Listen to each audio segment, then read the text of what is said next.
नमस्कार दर्शकों, आज हम बात करेंगे एनटीए नेट जेआरएफ के पाठ्यक्रम में लगाई गई कहानी इंस्पेक्टर माता दिन चांद पर। ये कहानी हरिशंकर परसाई जी की लिखी कहानी है। ये व्यंग्यात्मक कहानी है। जैसा कि आप जानते हैं, वो अक्सर व्यंग्यात्मक ही लिखते हैं। कहानी का परिचय। ये कहानी ठिठुरता हुआ गणतंत्र कहानी संग्रह में 1970 में प्रकाशित हुई है। कहानी के लेखक हरिशंकर परसाई हैं। कहानी का विषय इंस्पेक्टर माता दिन चांद पर कहानी हरिशंकर परसाई जी की लोकप्रिय व्यंग्य रचना है। पुलिस के अत्याचारों की ओर लोगों का ध्यान आकर्षण करने वाली एक रचना है। कहानी के पात्र: पुलिस मंत्री, यान चालक कोतवाल, अब्दुल गफूर, बलभद्र, राम सजीवन। कहानी का संक्षिप्त सारांश। ये कहानी इंस्पेक्टर माता दिन पर केंद्रित है, जिसके माध्यम से लेखक ने पुलिस की कार्य प्रणाली पर व्यंग्य किया है। कहानी में माता दिन के चांद पर चांद की पुलिस को ट्रेनिंग देने के लिए सलाहकार के रूप में भेजा जाता है। चांद की पुलिस को लगता है उनकी पुलिस आलसी है, काम नहीं करती, इसीलिए वो भारत के राम राज्य की पुलिस को बुलवाकर अपनी पुलिस को सक्षम बनाना चाहती है।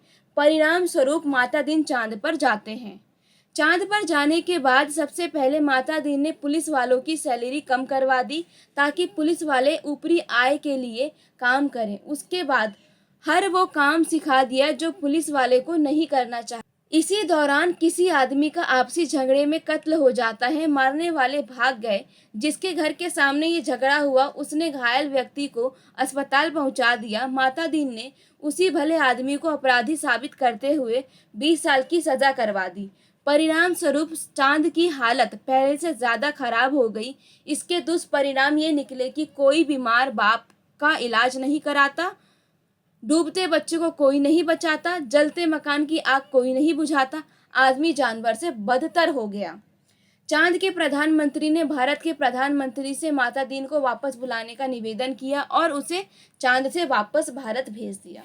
कहानी की विषय वस्तु के साथ साथ घटना और संवाद किसने किया वो भी पूछा जाता है। इसीलिए हम इस कहानी के प्रमुख संवाद और घटना लेकर आए हैं, जो आपके लिए उपयोगी साबित होंगे। घटना व संवाद। वैज्ञानिक कहते हैं चांद पर जीवन नहीं है। सीनियर पुलिस इंस्पेक्टर माता दिन डिपार्टमेंट में एमडी साहब कहते हैं वैज्ञानिक झूठ बोलते हैं, वहाँ हमारे जैसे ही मनुष्य की आबादी है। माता दिन कहते हैं मैं चांद का अंधेरा हिस्सा देख कर आया हूँ, वहाँ मनुष्य जाति है। माता दिन चांद पर भारत की तरफ से सांस्कृतिक आदान प्रदान के अंतर्गत गए थे। चांद सरकार ने भारत सरकार को लिखा, हमारी पुलिस में पर्याप्त सक्षमता नहीं है, वो अपराधी का पता लगाने और उसे सजा दिलाने में अक्सर सफल नहीं होती। आपके यहाँ रामराज है, मेहरबानी करके किसी पुलिस अफसर को भेजें जो हमारी पुलिस को शिक्षित कर दे। गृह मंत्री ने सचिव से कहा, किसी आईजी को भेज दो। सचिव ने कहा, आईजी नहीं भेजा जा सकता, प्रोटोकॉल का सवाल है। चांद हमारा एक क्षुद्र उपग्रह है, किसी सीनियर इंस्पेक्टर को भेज देता हूँ। चांद को भारत सरकार ने लिखा, माता दिन को लेने के लिए पृथ्वी यान भेज दीजिए। माता दिन यान पर बैठने जाते हुए कह रहे थे, प्रवसी नगर कीजिए सब काजा, हृदय राखी कौशलपुर राजा। यान के पास पहुंचकर माता दिन ने मुंशी अब्दुल गफूर को पुकारा।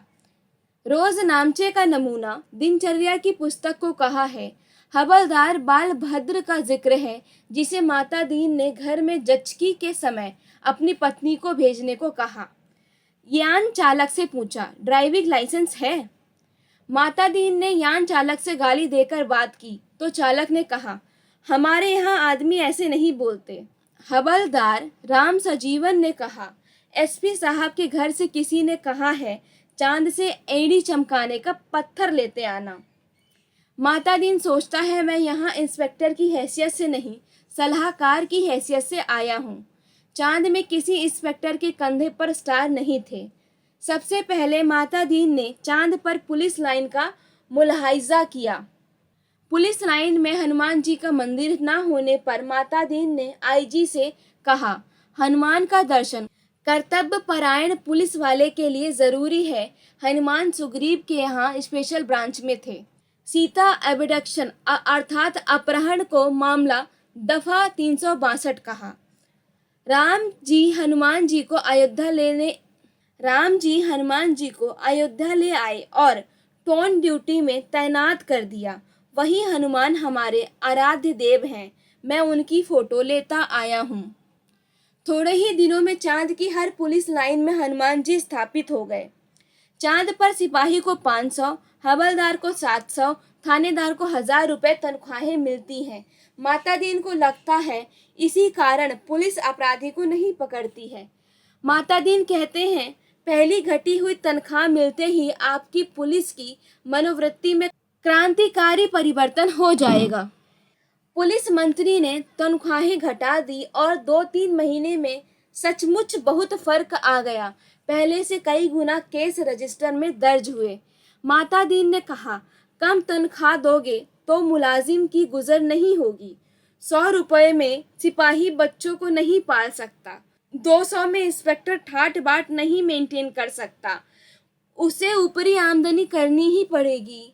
ऊपरी आमदनी तभी होगी जब वो अपराधी को पकड़ेगा, सचेत, कर्तव्य परायण और मुस्तैद हो जाएगा।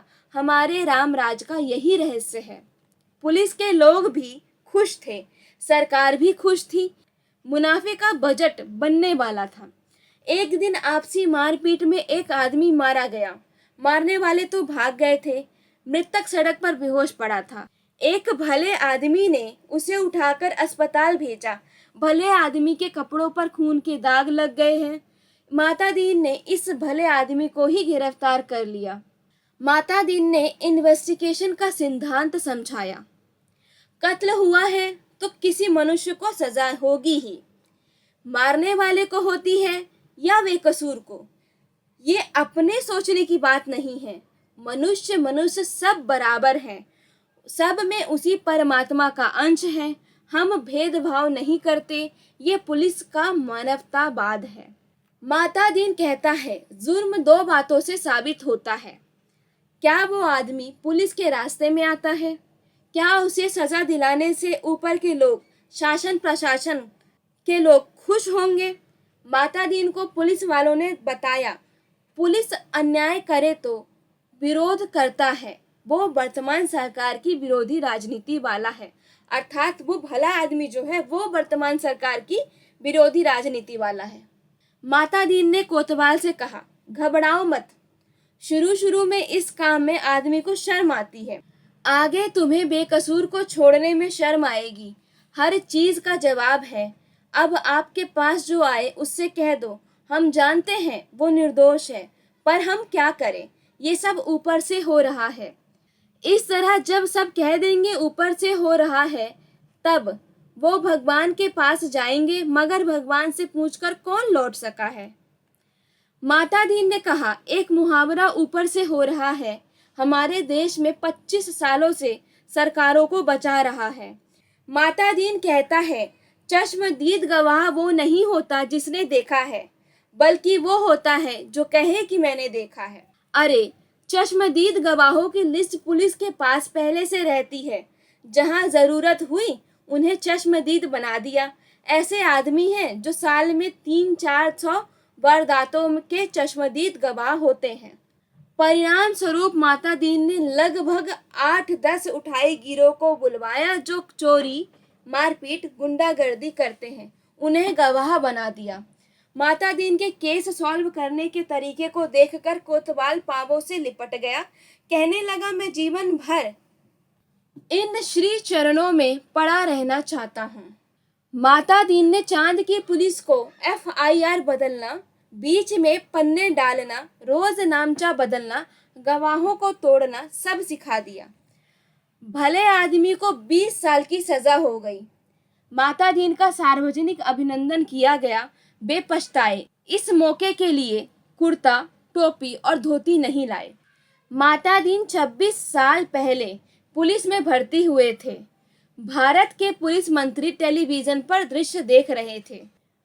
कुछ महीनों के बाद चांद की संसद ने विशेष अधिवेशन बुलाया।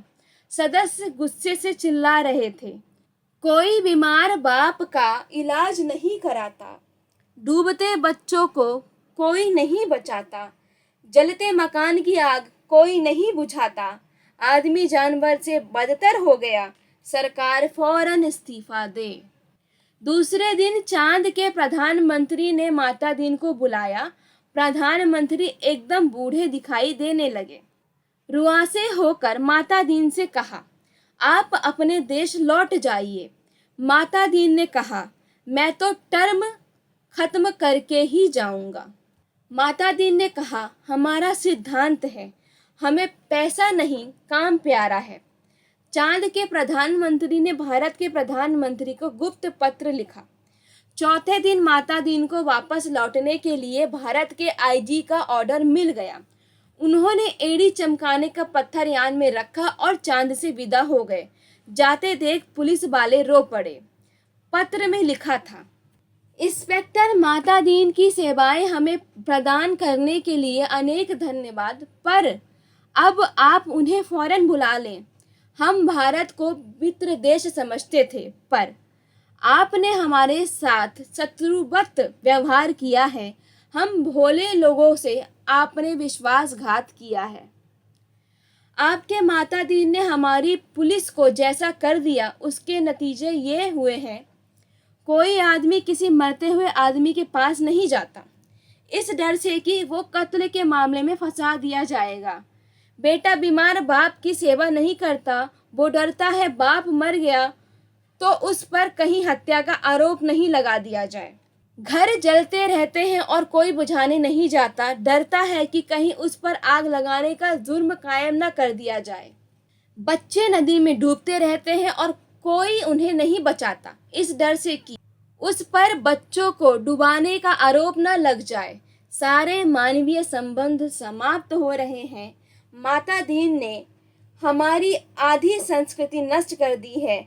अगर वे यहाँ रहे तो पूरी संस्कृति नष्ट कर देंगे। उन्हें फौरन रामराज में बुला लिया जाए। निष्कर्ष, इस कहानी में हरिशंकर परसाई जी ने पुलिस कार्य प्रणाली पर व्यंग किया है। साहित्य समाज का दर्पण है। ऐसे में साहित्य में वही लिखा जाता है जो समाज में व्याप्त होता है, लेकिन साहित्य में सच के साथ कल्पना का भी समावेश होता है। इस कहानी में भी ऐसा ही है। साहित्यकार आईना दिखाने का काम करता है। इस कहानी के माध्यम से लेखक ने भी यही प्रयास किया है। दर्शकों, आपको ये कहानी कैसी लगी आप मुझे कमेंट करके बताएं, और हमारी द्वारा बनाई गई इस वीडियो में किसी प्रकार की कमी हो तो वो मुझे कमेंट करके अपने सुझाव ज़रूर बताएं, ताकि अगली वीडियो में उसका सुधार किया जा सके और ये कहानी आपके लगाए गए पाठ्यक्रम में किस प्रकार उपयोगी साबित होगी वो भी ज़रूर कमेंट करके बताएं। धन्यवाद। फिर मुलाकात होगी किसी अगली कहानी के सारांश व समीक्षा के साथ।